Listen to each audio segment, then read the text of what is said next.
Oke. Baik, assalamualaikum warahmatullahi wabarakatuh. Waalaikumsalam.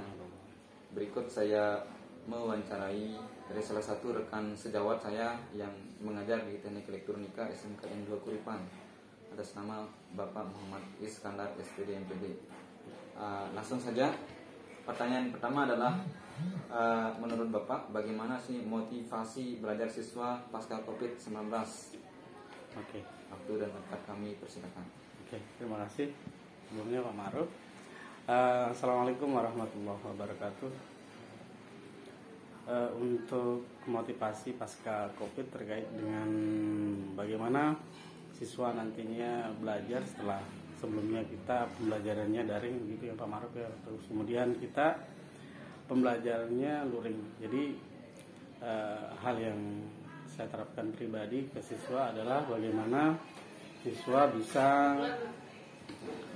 bisa kembali beraktivitas dengan sebagaimana mestinya sebelum COVID ini. Misalkan di kelas 1 yang tadinya pada saat mereka masuk kemudian langsung daring begitu, akan berbeda dengan siswa yang kelas 3 yang sebelumnya sempat luring, kemudian daring, kemudian luring lagi begitu. Jadi ketika misalkan perilaku yang kita terapkan di kelas 1 misalkan ketika akan luring kembali begitu, saya pribadi menerapkan bagaimana siswa ini bagaimana kita sebagai guru memberikan katakanlah media yang katakanlah bisa mereka perhatikan lebih intens gitu. Misalkan saya pribadi membuat satu media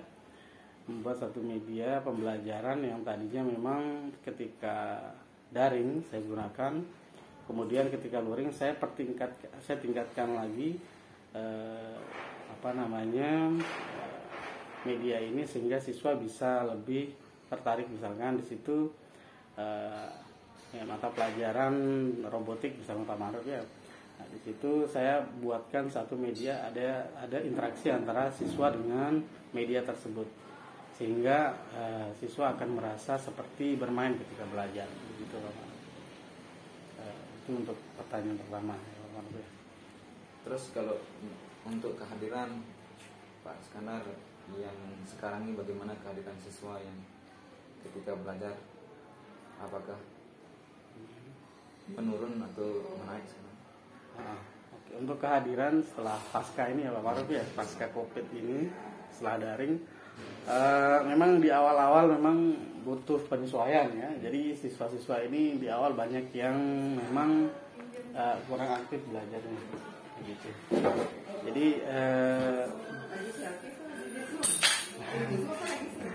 Jadi memang di awal banyak siswa ini yang belum aktif masuknya. Alhamdulillah, tapi setelah pertengahan pembelajaran siswa ini setelah beberapa kali tatap muka begitu, banyak siswa ini yang mulai dari kehadiran rendah, menengah sampai dengan alhamdulillah paling sekarang 1-2 gitu Pak Ma'ruf. Dan itu alasannya tidak bukan tanpa alasan, tapi ada yang izin, ada yang sakit. Alpa jarang. Terima kasih Pak Iskandar. Pertanyaan selanjutnya adalah ketika daring kemarin bagaimana pengalaman Bapak terhadap siswa-siswa, apakah lancar atau bagaimana? Untuk daring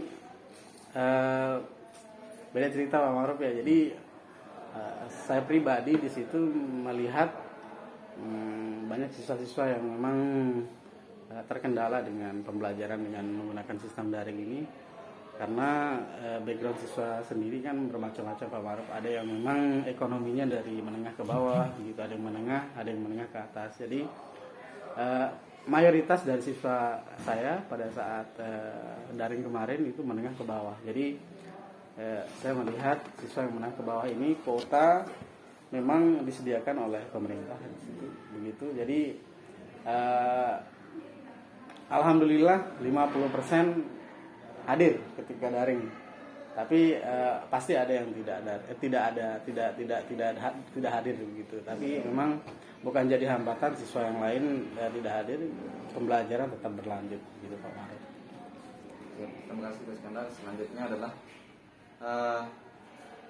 bagaimana menurut Bapak tentang ketika seorang anak yang ada masalah di orang tuanya, contohnya adalah siswa yang broken home, atau siswa yang ditinggal pergi ke luar negeri untuk bekerja sama orang tuanya, terus bagaimana sikap anaknya ketika belajar? Terkait dengan pertanyaan siswa yang broken home gitu Pak Maruf ya, tapi bermasalah ini ya, siswanya bermasalah. Saya lebih mengambil tindakan siswa ini kita spesialkan, maksudnya spesialkan dari siswa yang lain, bukan spesialkan dalam arti anak mas, bukan Pak Maruf. Kita berikan intensif kelas untuk siswa ini. Jadi selesai pembelajaran atau sebelum pembelajaran kita berikan arahan gitu ke anak ini, ke anak yang tadi broken home Pak Maruf ya. Kita spesialkan, kita kasih bimbingan konseling lah bahasanya. Kita pribadi face to face dengan siswanya, memberikan arahan agar bagaimana siswa ini bisa seperti teman-teman yang lainnya begitu, berperilaku sewajarnya, bersikap sewajarnya, mengikuti pembelajaran setiap hari begitu. Saya berpikiran ketika siswa ini sebandel-bandel siswa, ketika kita memberikan pengetahuan, wawasan setiap harinya begitu, siswa ini insya Allah akan diberikan kalau bahasanya hidayah, akan diberikan petunjuk untuk menjadi siswa yang baik dan benar gitu. Terima kasih Pak Iskandar atas jawabannya. Pertanyaan selanjutnya adalah bagaimana menurut Bapak Iskandar tentang ketika guru kurang berinovasi pada strategi dan metode pembelajaran, atau sekali lagi bagaimana menurut Pak Iskandar tentang ketika seorang guru mempunyai kekurangan, tidak mampu berinovasi terhadap strategi dan metode pembelajaran. Seorang guru ini ya, guru tidak mampu untuk berinovasi dalam pembelajaran sehingga siswanya mungkin boring, bosan gitu Pak Maruf ya. Oke. Kalau di produktif begitu ya, di produktif ada namanya kepala program, ada kepala bengkel gitu. Jadi kepala program akan mengawasi biasanya atau akan memberikan pertanyaan ke rekan-rekan guru, apakah dari rekan-rekan guru membutuhkan pembelajaran atau bahan pembelajaran sehingga pembelajarannya bisa efektif ke siswa gitu Pak Maruf. Nah, kalau misalkan guru ini kurang inovatif dan lain-lain, yang intinya bisa membuat kelas itu menarik, akan lebih baik nanti kepala program memberikan sebuah pelatihan sehingga guru ini bisa mempunyai gambaran bagaimana harusnya dia akan mengajar ke siswa, karena memang biasanya kalau bukan semua guru-guru tua seperti itu ya, atau semua guru-guru yang sudah berumur kurang inovatif, bukan, tetapi memang kita harus menyesuaikan antara guru yang masih muda, sudah tua begitu, agar pembelajaran yang diberikan kepada siswa memang harus menarik dan bisa tertarik siswanya untuk lebih banyak belajar. Jadi kalau saya pribadi lebih ke memberikan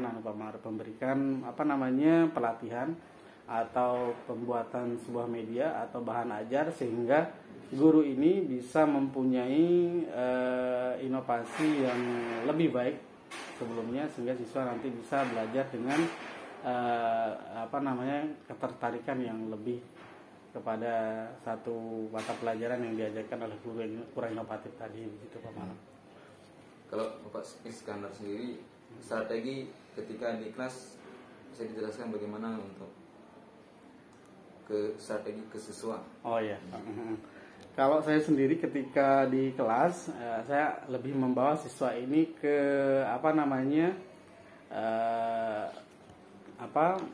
agar siswa ini nyaman dulu Pak Maruf. Nyaman dalam arti kita pendekatannya dari teman bahasanya kan, tapi teman yang bisa mengajarkan. Jadi antara pelajar pengajar dengan siswa yang akan diajar itu membuat chemistry dulu Pak Maruf. Chemistry dalam arti jangan sampai siswa ini tegang dulu sebelum kita belajar. Jadi kita bawakan si kelas ini, maksudnya kelas siswa ini agar relax dulu, kemudian baru kita flashback apa yang kemarin kita ajarkan. Kemudian siswa ini ketika memang sudah fokus untuk belajar, baru kita berikan pembelajaran yang sesuai dengan apa bahasanya yang akan kita ajarkan. Jadi kita flashback dulu, kita berikan apa bahasanya treatment agar si siswa ini bisa apa bahasanya ya, bisa relax dulu lah sebelum kita belajar. Kita bawakan siswa ini agar enak untuk kita berikan pembelajaran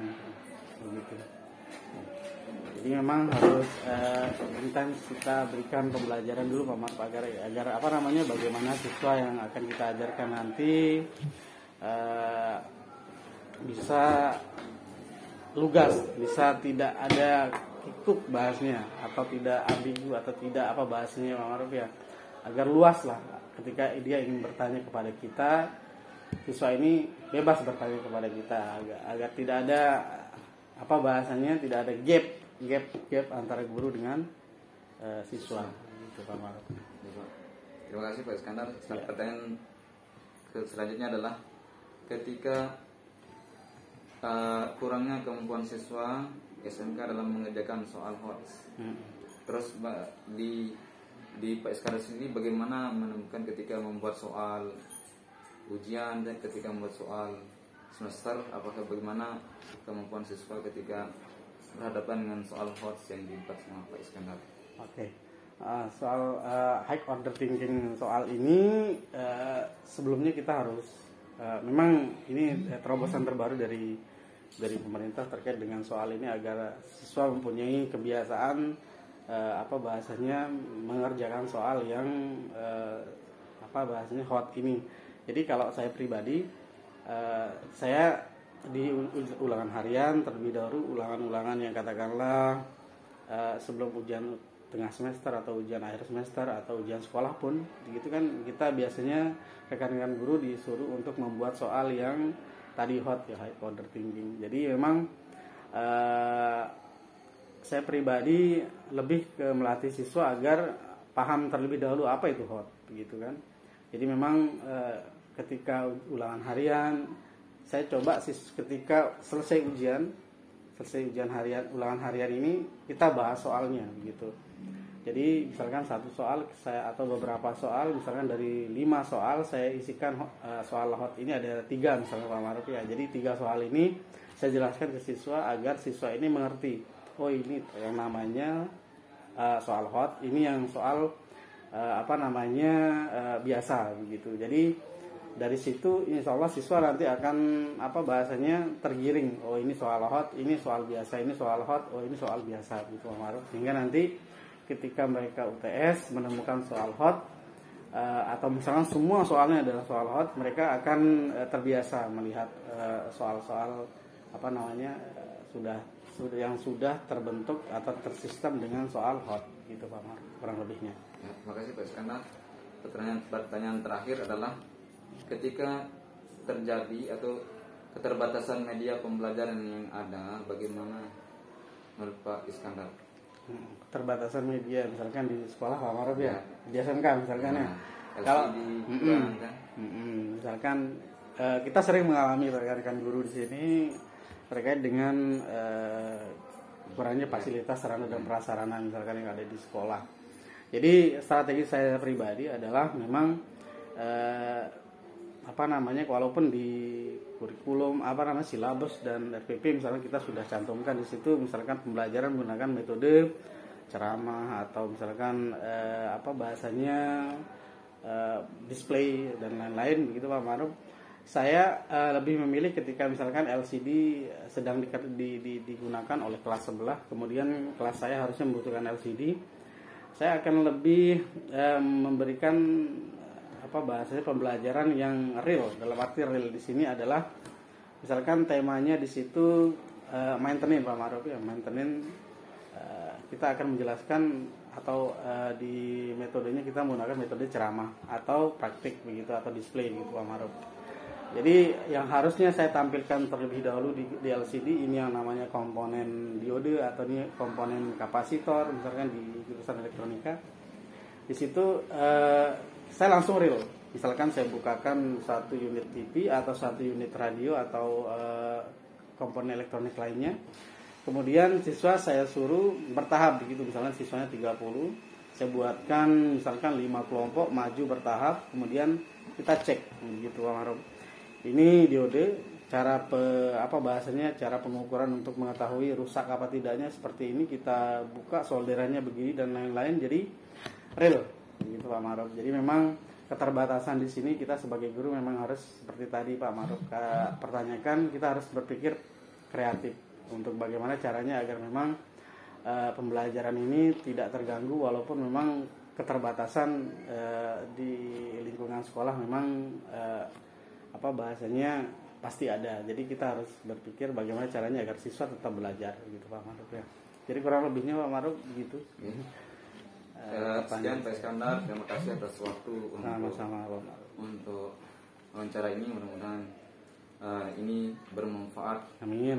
ke depannya khususnya untuk kita semua, dan mudah-mudahan apapun yang jadi masalah yang ada di SMK N2 Kuripan khususnya di jurusan Teknik Elektronika di SMK 2 Kuripan ini ke depannya bisa dipecahkan dan bisa menjadi lebih baik lagi. Amin. Sekian semuanya Bapak Ibu, ini adalah hasil wawancara saya sekali lagi dengan Bapak Muhammad Iskandar SPD MPD dari rekan sejawat saya. Sekian, assalamualaikum warahmatullahi wabarakatuh. Waalaikumsalam warahmatullahi wabarakatuh.